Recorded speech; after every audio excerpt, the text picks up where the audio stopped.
Annie Drew, and I'm the studio director here at Unfolded. The first color that we're going to use today is On the Floor. It's one of Annie's newest colors. It's a beautiful, rich chocolate brown. And I let it sit out. I poured it out about 10 minutes ago just so I'd have a chance to thicken a little bit. And this first coat that we put on, we want to have some texture in it. That's why we made it a little bit thicker. So I'm going to go ahead and paint it on this cabinet door. You want to always start off with a clean, dry surface. And I'm using an Annie Sloan Pure Bristle brush today. It comes in 3 different sizes, but I'm using the small size today. And you might notice that I'm painting a little bit differently than you're used to seeing. This is the way that Annie likes to paint, and once you start painting this way, you'll never go back. It just gives it a really organic feel, and then once you get it all waxed up, we're creating opportunities for the dark wax to go into, and it really gives it a beautiful finish. So generally I like to just try to get the board completely covered, and then I'm going to come back and put a little bit of texture in some spots. We're going to come back and put a second color over this eventually. And everywhere that we put a little extra texture is going to be exposed when we come back and sand it. So the second color that we're going to use today is Provence. It's a beautiful blue-green. Annie said it's inspired by the colors of doors and shutters in south of France. And then I'm going to come back and add just a little scooch of water to this. The reason is that it will make it, this is just water in a little spray bottle. It's easier than trying to pour it in there. This is going to make it easier to distress, and we want this coat to be a little bit softer because we're going to be sanding it.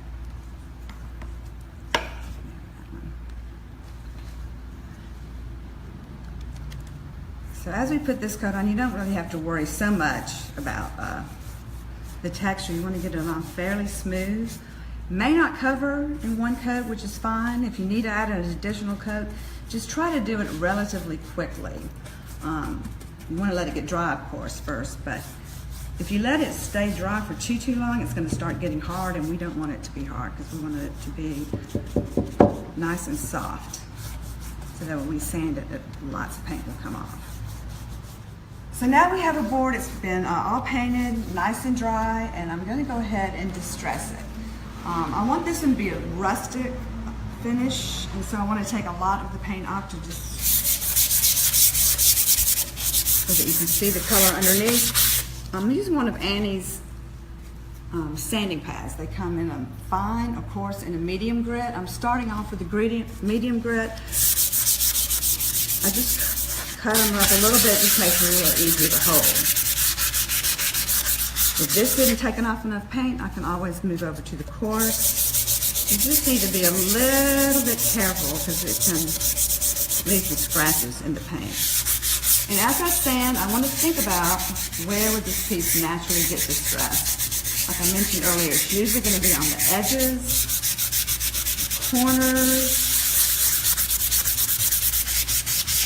You see how hard this paint dries. We really haven't get in there and go after it. Now you can see one thing about distressing before you put the wax on, creates quite a bit of dust. So I'm plan accordingly. But see, as I'm moving, all the little stippled areas where I just did like this with the on floor, that's what's starting to be revealed. I think that's about enough. So I'll wipe the dust off. And now we're going to come in and use chalk paint wax. And here we have clear wax. It looks kind of white in the can, but it actually will go on clear. I'm going to use an Annie Sloan wax brush. Can you remind people what color paint you're using? This is Provence. The underneath that you're seeing here is On Floor. So I usually get some wax on my brush and then kind of work it up into the bristles a little bit. And you can see the wax makes the paint a little bit darker.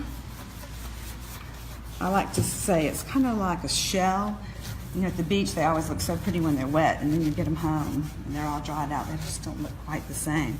I think the Get it on there, and then you want to wipe it off with a lint-free cloth. Blue shop towels that you can get at any hardware store are great for this. I'm just kind of gently wiping it back. You don't want to scrub it like this. You just want to wipe off the excess. I usually make one pass with the cloth, and you want to keep moving to a clean section of the cloth because you see, once it absorbs wax, it will stop to absorb anymore, and then you're just moving the wax around. So you want to keep moving it. It's not unusual for some of the pigment to come off on the rag. That'll stop.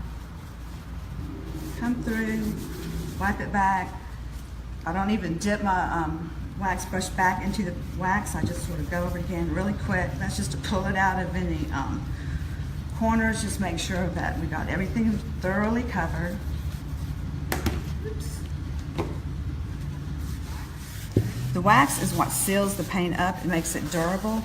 Also has a lovely feel to it.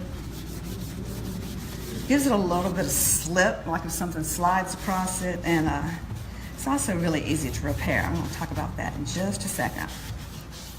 So now I have some dark wax. You see it's got a little bit too much on there, but that's okay. I've got the clear wax on there, so it's not going to grab it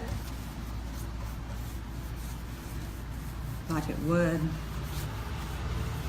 if I didn't have the wax on there. How often do you have to re-wax once you're using the You wax? really don't. I mean, if it's something that you wipe down a lot, say a kitchen table or maybe some cabinets, and they start looking dull, you might want to apply some more wax periodically, but it takes like no time at all. It does take a little while for the wax to harden and cure. It's about 5 to 15 days.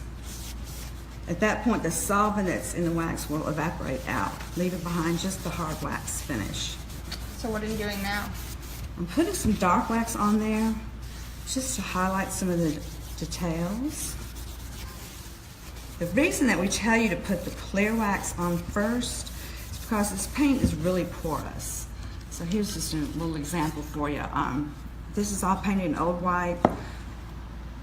This side we put the clear wax, this one we did not. And you see how it really grabbed the tint in the dark wax? Kind of stained the paint, it makes it harder to control. So if you have the clear wax on there first, it makes it much easier to control. On kitchen cabinets, would you use, why would you use wax over polyurethane? Oh, I would absolutely use wax.